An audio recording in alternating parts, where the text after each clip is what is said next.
Bueno, precisamente hablábamos de comercio, de consumo y por ende, pues es un tema que podemos seguir tratando, como hacemos cada viernes con nuestro buen amigo ya economista y director de Exalia, Guillermo Camaño. Buenos días. ¿Qué tal, José Luis? Buenos días.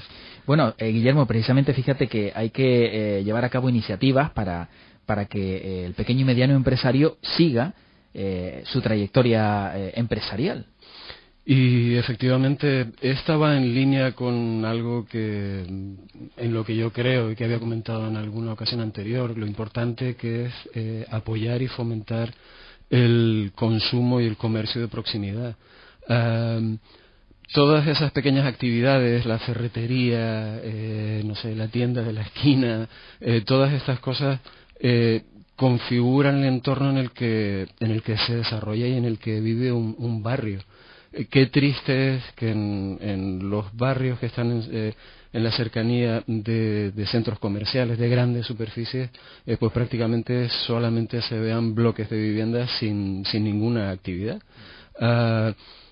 También es cierto que en ocasiones la implantación de una gran superficie trae también actividad a la zona, pero hay muchos casos, como tú decías, en los que los pequeños comercios están pasando las canutas, sobre todo en estos tiempos, y hay veces que no se aplica la racionalidad económica a la hora de decidir, bueno, qué es lo que compro en la tienda de la esquina de mi amigo Juan, y qué es lo que me voy a desplazar a 5 o 10 kilómetros para comprar, porque bueno, de alguna forma de alguna forma tengo la idea de que todo lo tengo que comprar ahí, ¿no? Y que siempre va a ser más barato.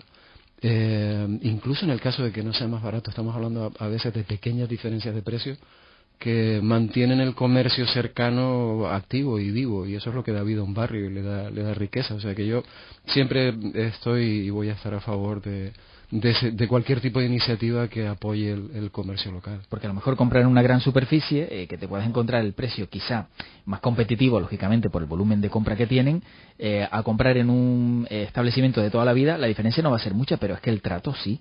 Y es que eso se nota también. El trato, el servicio, el efecto que eso tiene, ya digo, sobre la economía de mi zona. Estamos hablando de... Perdona, Guillermo, porque es que luego cuando cierras ese comercio dices, pero es que me han cerrado la tienda de la esquina y ahora ¿dónde voy?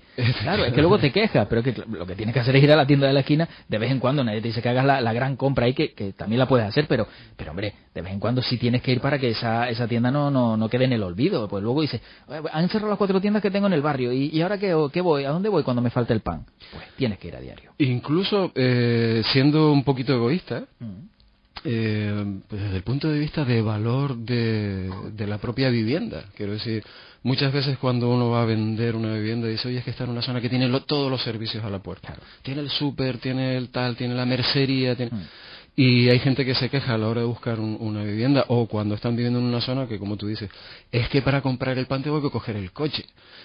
Claro, pues ahí está. Pues no traigas el pan congelado para 4 o 5 días y luego cuando te falte ese día no lo tengas y te quejes. Efectivamente. Hay que tener un poquito de... Hay que ser consecuente, sí, ¿no? Precisamente. Bueno, la pasada semana con Guillermo quedábamos en que en estos días íbamos a hablar de esa reforma fiscal, una vez que ya se daba a conocer, la presentaba el señor Montoro el lunes. Todavía hay aspectos que no acaban de quedar del todo claros, pero para el pequeño y mediano empresario y para el autónomo, ¿de qué forma les va a afectar? Porque sobre todo aseguraban que los módulos no se iban a tocar, y eso es algo que para los autónomos es muy importante. Hombre, es importante que no se toquen siempre y cuando sea para subirlo. Sí, sería muy importante que los tocaran para bajarlo. Pero, bueno, lo primero que hay que decir, creo yo, es que estamos hablando de un anteproyecto de ley, ¿no? Todavía queda tiempo para que esta medida entre en vigor, todavía queda tiempo para tener un producto final. O sea que de momento lo que se ha presentado es el anteproyecto, al que se le ha dado publicidad. No, yo siempre creo que en este tipo de cosas hay un efecto de testear las aguas, ¿no? Voy a presentar cosas que sí y cosas que no van a ocurrir, y así cuando al final llegamos al producto definitivo, pues oye, va a parecer mejor de lo que dije que iba a ser, este tipo de cosas. Entonces, bueno, una vez dicho eso, que estamos ante un anteproyecto, la otra cosa que hay que tener en cuenta es que son medidas que van a empezarse a aplicar a partir del 1 de enero del próximo año. Y lo digo para aclarar un poco la confusión que pueda haber en cuanto Sí, porque la confusión sigue existiendo. Todos se piensan que ya cuando vuelvan de las vacaciones van a tener una reforma ya implantada y que no van a saber ni siquiera en qué consiste. Efectivamente. También te tengo que decir que yo a día de hoy no sé en qué consiste. Tú ni yo. Aquí vamos a ser claros y vamos, y bien claros. Yo lo poco que he podido ver, sinceramente no se me acaba de aclarar nada. Pero como suele ser habitual también cuando se trata de este tipo de asuntos. Nadie lo tiene claro. Hombre, también es verdad que arrimando del ascua a mi sardina, a río revuelto, ganancia de pescadores, en opinión de algunos, pues para poder sacar provecho, para saber ubicarse en un anteproyecto como este, tan complejo, pues que es necesario contar con conocimientos y que, claro, el inconveniente ahí está, y pensando en nuestro oyente, en que no todo el mundo se puede permitir pagarse un asesor fiscal para ubicarse y para saber, oye, cómo le van a afectar todas las medidas que se están anticipando. Y eso es importante porque también, en línea con lo que habíamos hablado en ocasiones anteriores, bueno, este tipo de cuestiones hay que preverlas, hay que planificarlas, es decir, pues nuestros empresarios, nuestros autónomos, pues desde ya tienen que saber a qué se enfrentan el próximo año para poder irse preparando. Siempre y cuando, bueno, haga uno las cosas pues un poquitín como las debe hacer, ¿no? ¿Qué es lo que pasa? Que tenemos, ya decía, un anteproyecto que no va a estar aprobado, habrá pasado por todo el trámite y tal, hasta finales de año. Con lo que realmente el tiempo de reacción va a ser realmente poco. Pero bueno, aun con esas estamos mejor que en otras situaciones de otras leyes que hemos comentado antes, que de las que desconocemos incluso el anteproyecto, y lo que tenemos son filtraciones de, bueno, por dónde pueden ir los tiros. Sí, de cómo estarían enfocadas. De manera breve, Guillermo, ¿cómo van a beneficiar, por lo poco que se ha podido ver hasta el momento, al empresario o al autónomo? Mira, básicamente hay 10 medidas que nos pueden afectar, y simplificándolas mucho, bueno, por un lado está la cuestión de las indemnizaciones por despido, que empiezan a tributar donde antes no tributaban. Sí que, como en comentario general a todo este anteproyecto, hay mucha letra pequeña. De hecho, me tengo que poner las gafas para poderla...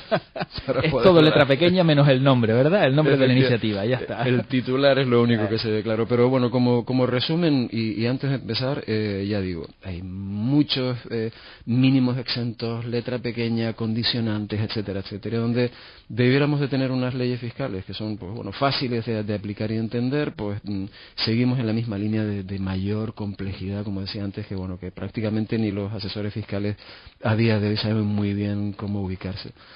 Resumen general, las rentas del trabajo, pues sí, bajan básicamente para todos los tramos, salvo los superiores, más de 100.000 y 150.000 euros. Pero vuelvo a decir, con tantas modificaciones que no sabe uno muy bien a qué atenerse. Y las rentas del ahorro, pues también bajan en cuanto a los tipos nominales con la misma consideración. Indemnizaciones por despido empiezan a tributar que antes no tributaban. El alquiler de vivienda, bueno, a partir del 1 de enero del próximo año se suprimiría, igual que se suprimió para este año ya la deducción por compra, también se suprime la deducción por alquiler. En cuanto al arrendamiento de vivienda, también desde el punto de vista del arrendador, también se elimina, se modifica esa exención, mejor dicho. Ya la cuestión del cobro de vivienda, se elimina la exención a la tributación para los primeros 1.500 euros. Los planes de pensiones también sufren modificación. Algo que bueno, incluso en opinión de miembros o de cercanos al gobierno, al partido del gobierno, comentaban y decían, bueno, es que esto ya es la reoca, es decir, vamos a terminar con una tributación superior a la de la época de Zapatero, e incluso con un IVA superior. Pues efectivamente hay también efectos sobre la tributación para el IVA, aunque por imposición europea, pero bueno, en cualquier caso, los productos sanitarios elevan la tributación al 21%, solamente hay algunos, como gafas graduadas, como lentillas y tal, que mantienen el tipo de IVA. Los mínimos familiares se tocan también. En principio se incrementan, pero ya digo, con la cuestión de tantas variaciones, que no sabe uno muy bien tampoco dónde está. Se introduce impuestos negativos que suponen que se perciben importes mensuales en determinados casos. El mínimo personal también se incrementa y la tributación para el ahorro se modifica, y como decía antes, los tipos nominales se reducen efectivamente, pero con mínimos exentos y con cuestiones que, bueno, realmente pues nos dejan un poco que no sabemos dónde estamos. Como corolario a todo esto, bueno, no sabemos muy bien dónde estamos, complejidad absoluta, hay que leer muy bien la letra pequeña, aunque estamos en un anteproyecto, pero hay que estar ya sobre el tema. Yo creo que es importante que haya, digamos, reacción social y que se manifiesten las partes implicadas en cuanto a pues la aceptación o no, o la bondad o no de este tipo de propuestas en este anteproyecto. Y por último,